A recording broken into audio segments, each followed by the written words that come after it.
Assalamualaikum students. Before going to our educational topic, please subscribe my channel Muntazir Mehdi Science TV on YouTube. Press the like button and share this lecture to your friends and classmates who have no access to it to add in their science education. And those students that are preparing privately can benefit from our channel very effectively. Let's come back to our topic, that is monosaccharides. Dear students, in the previous video lecture, I have explained the initial identification of three groups of carbohydrates. Some characteristics of monosaccharides, that these are sweet in taste, easily soluble in water solvent. It is first point, it is second point, and third point about monosaccharides is that these cannot be further hydrolyzed.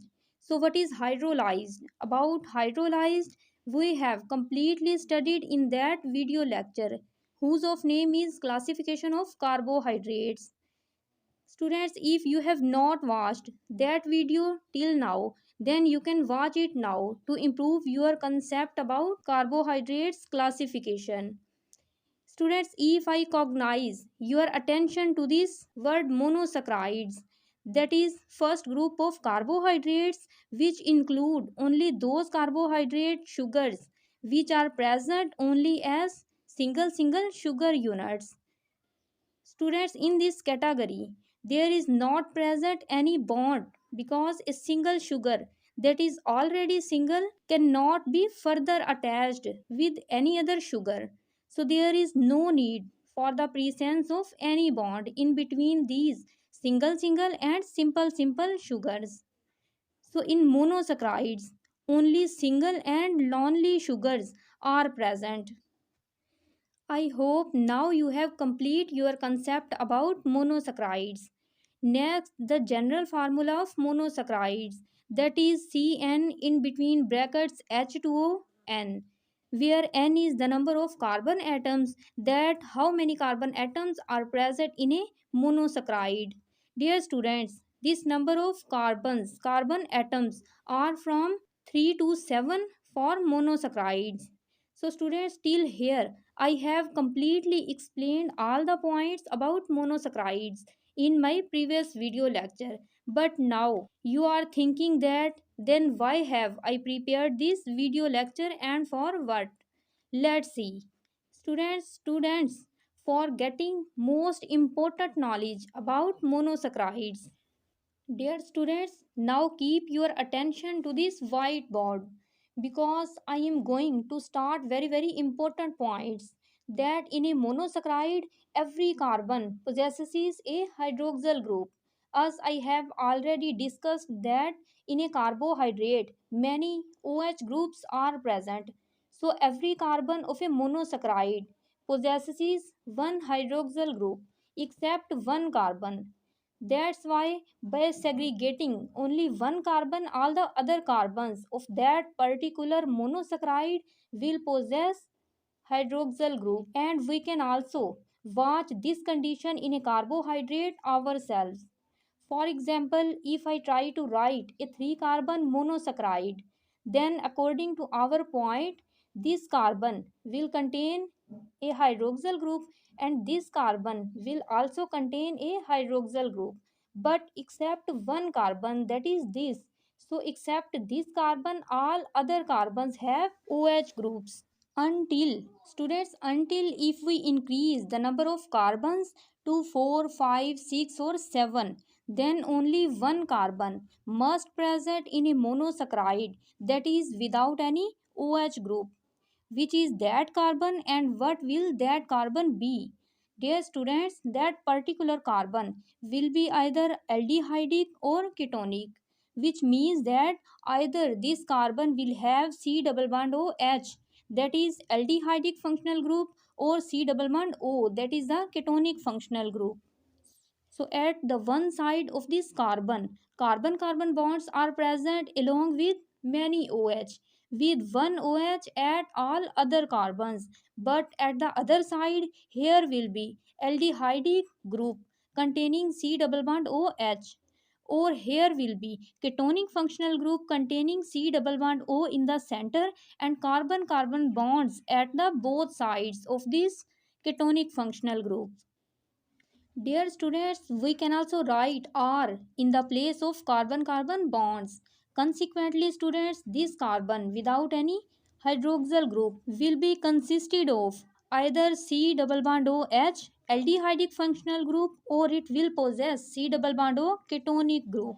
This will be an exceptional case. Students, next we see some structural formulas of monosaccharides to prove this point further. Suppose it is our 4 carbon monosaccharide in which here is present aldehyde functional group C double bond OH. So now every carbon will contain a hydroxyl group except this carbon, students, except this carbon, because it is an aldehydic carbon. Next, we balance the valency of every carbon. This aldehydic functional group has completed its 4 bonds. It has 3 bonds, fourth is here in the form of hydrogen. It also has 3 bonds and fourth is here along with hydrogen. But students, it has 2 bonds only. So 2 bonds will be present here in the form of 1, 2, 2 hydrogens.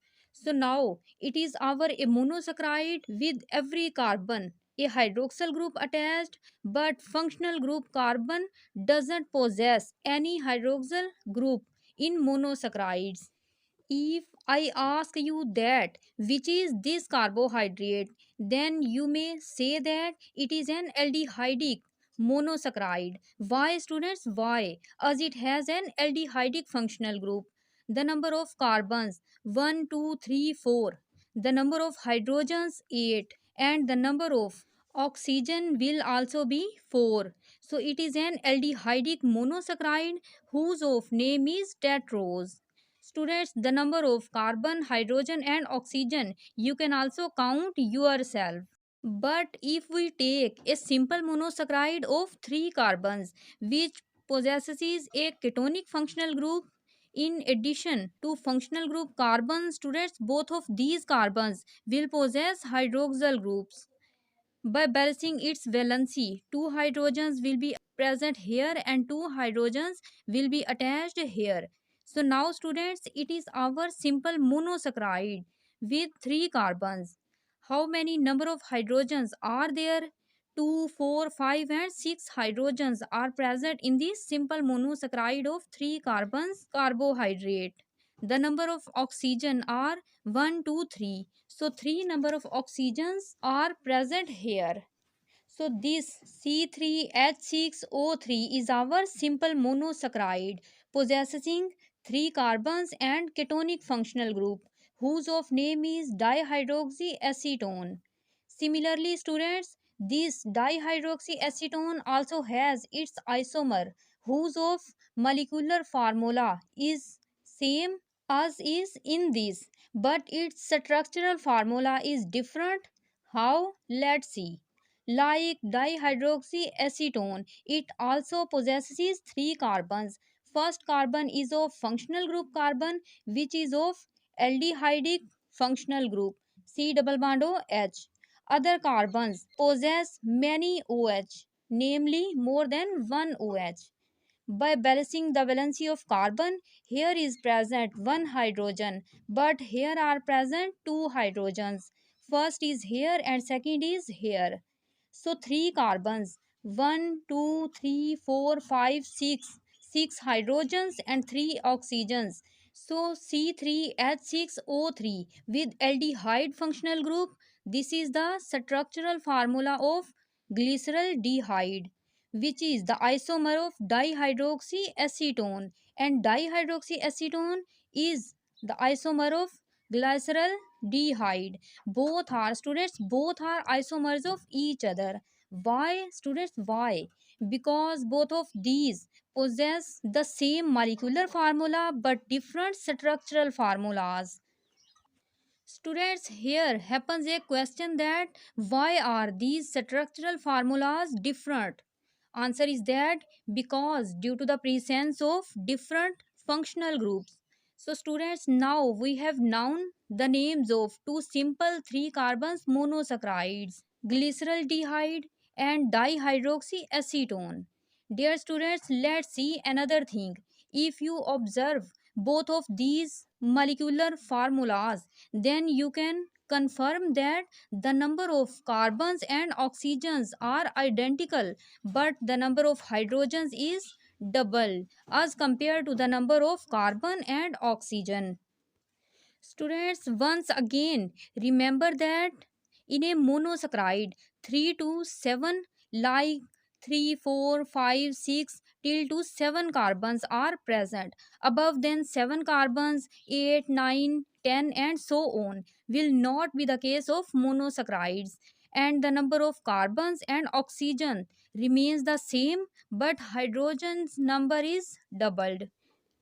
Next, we see the ring structure in a monosaccharide. Because monosaccharide forms ring, what is ring?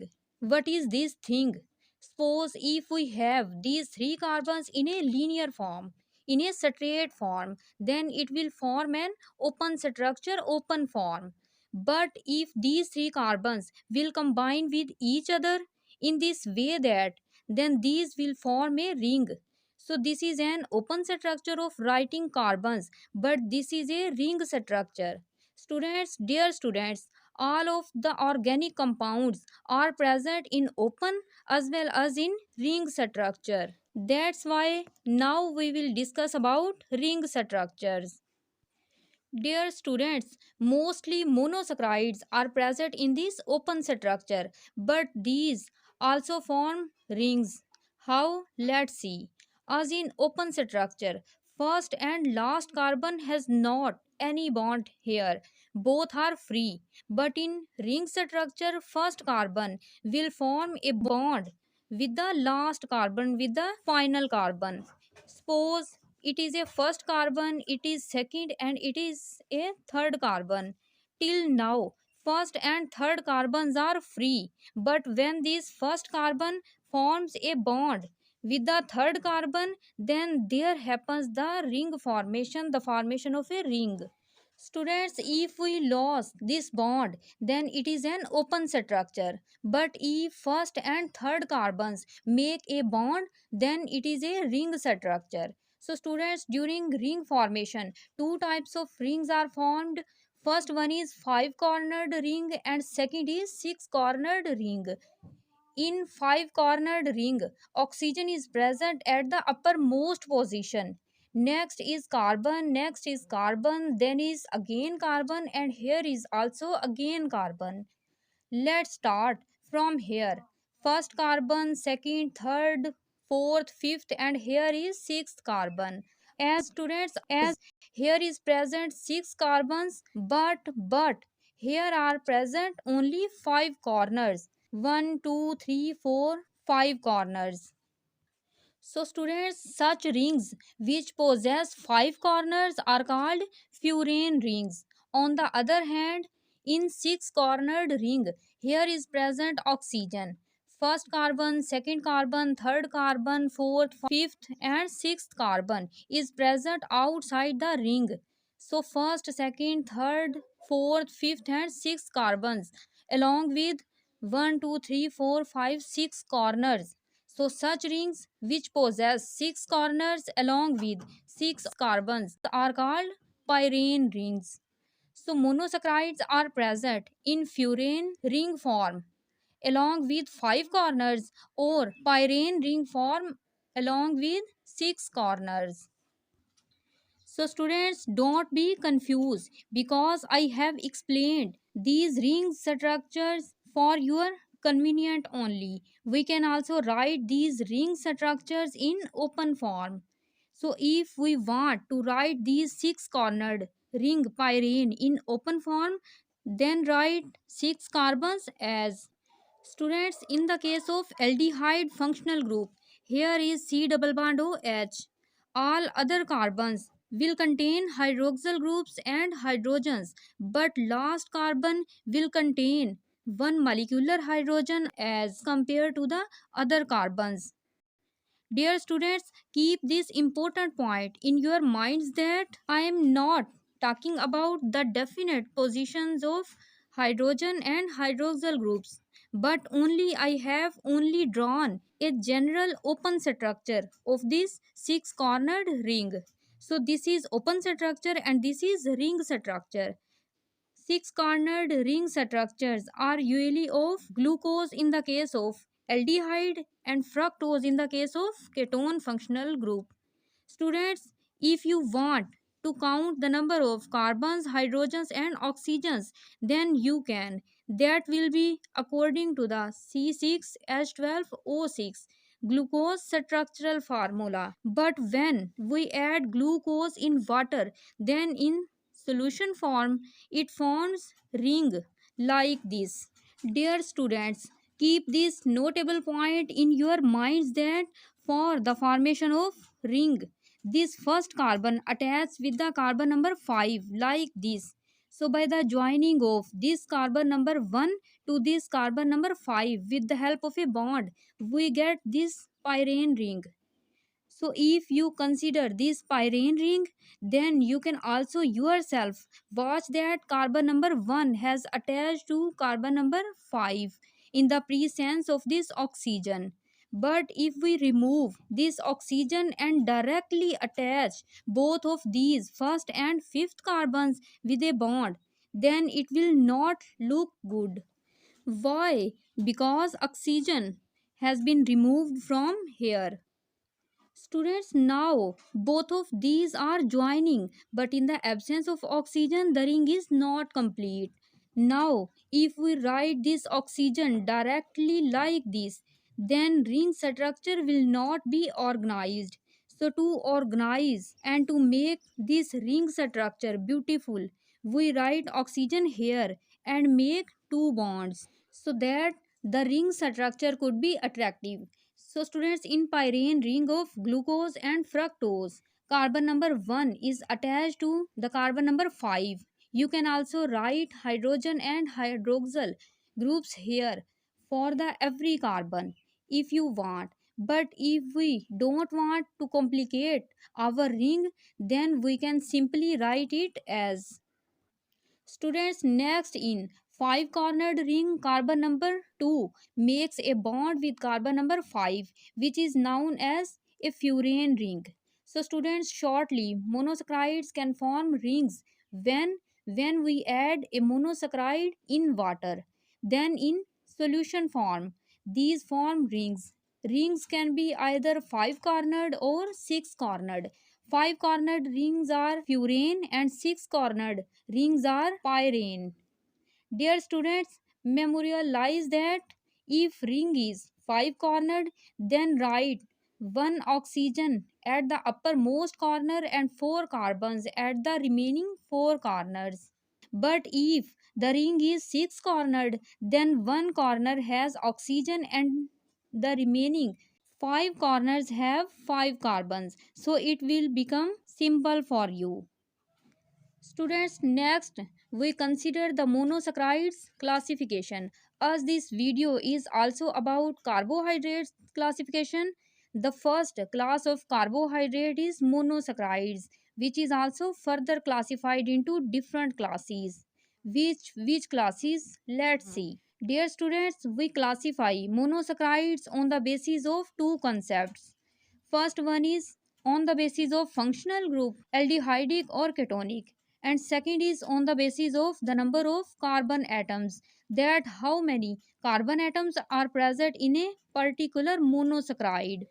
According to the functional group classification, a specific monosaccharide will be either aldo sugar or keto sugar. First, we see this. The sugar which possesses aldehydic C double bond OH as a functional group is known as aldo sugar. It means that if we consider a monosaccharide like these three carbon monosaccharides, if it has C double bond OH aldehydic functional group, then this sugar will call as aldo sugar.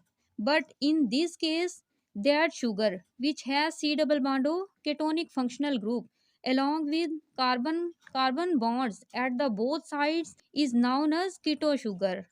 As in ketonic functional group, carbon bonds are present at the both sides of C double bond O carbonyl group. Students, next we see its examples. The examples of aldo sugars include glucose as well as glyceraldehyde that are very prominent examples of aldo sugars. On the other hand, keto sugar examples are fructose and dihydroxyacetone. Dear students, as glucose and fructose are isomers of each other, likewise, glyceraldehyde and dihydroxyacetone are also isomers of each other. Both are triose sugars and are present in glycolysis. Students, now you are thinking that what is a triose sugar? Dear students, we will see soon, as both of these compounds are present in the form of glyceraldehyde 3-phosphate and dihydroxyacetone 3-phosphate in glycolysis. Both of these compounds are isomers of each other and are interconvertible into one another during glycolysis. So now we draw the structures of these isomers. In glyceraldehyde, carbon, carbon, carbon. Three carbons are present along with aldehyde functional group C double bond OH.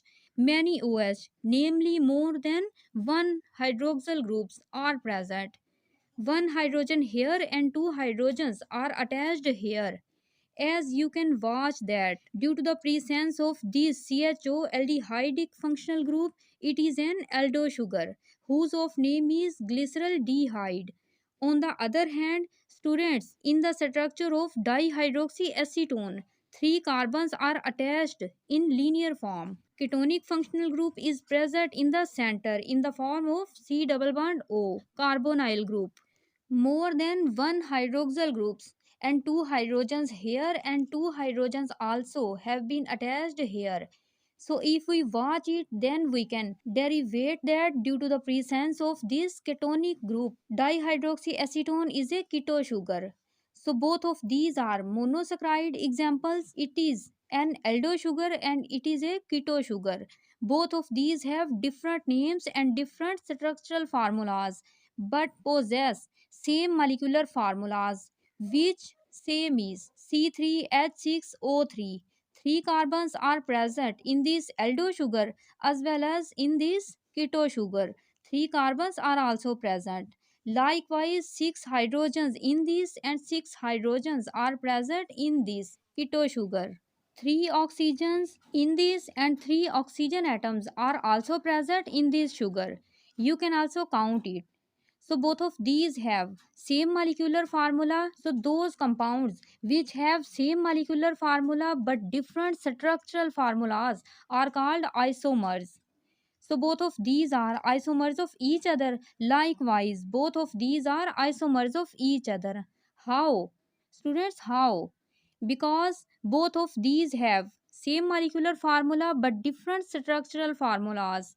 Similarly, the molecular formula of glucose and fructose is C6H12O6. Same, but structural formulas are different. Like it is an aldo sugar, likewise it is a keto sugar. So both are isomers of each other.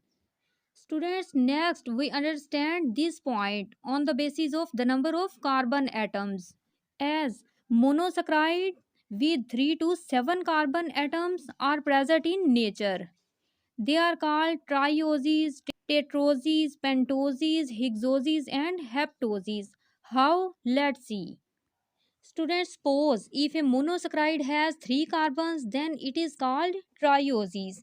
The examples of trioses are glyceraldehyde and dihydroxyacetone. Both are intermediate compounds of photosynthesis and respiration.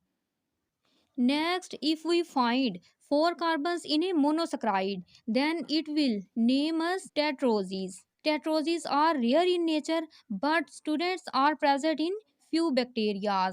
Next, if a monosaccharide possesses 5 carbons, then it is named as pentoses. Ribose is a common pentose sugar, an aldo sugar. A pentose gives a 5-cornered ring structure in solution form that is known by the name of ribofuranose. Students, a ribose that is a pentose sugar is present in ribonucleic acid which is shortly called RNA. whereas deoxyribose, which is also a pentose 5 carbon ringed sugar present in DNA, which is a genetic material. Students, next group of monosaccharide is hexoses. In a hexose sugar, 6 carbons are attached with each other. Its examples include most common glucose, fructose, galactose, and mannose. Next is heptoses class of monosaccharide. As in a heptose, 7 carbon atoms are attached, not only present but are associated to each other to form a heptose sugar. Dear students, these groups of monosaccharides are from a 3 carbon sugar to a 7 carbon sugar. The remaining parts of these oses you can also write yourself like these. Out of these oses, trioses are most important, most crucial sugars. Similarly, pentoses and hexoses are also most exceptional, significant. As a pentose, students is present in ATP in RNA and DNA nucleotides. Similarly, glucose, that is a hexose, also provides energy to the body. So students, it is our topic about monosaccharides today. I hope now you will find all of the knowledge about monosaccharides. At the end, I want to advise you that you are the future of your country. So fulfill your responsibility and continue your education with proper consideration and overzeal so that you will serve your country in future. Lastly, students, many thanks for watching this your video.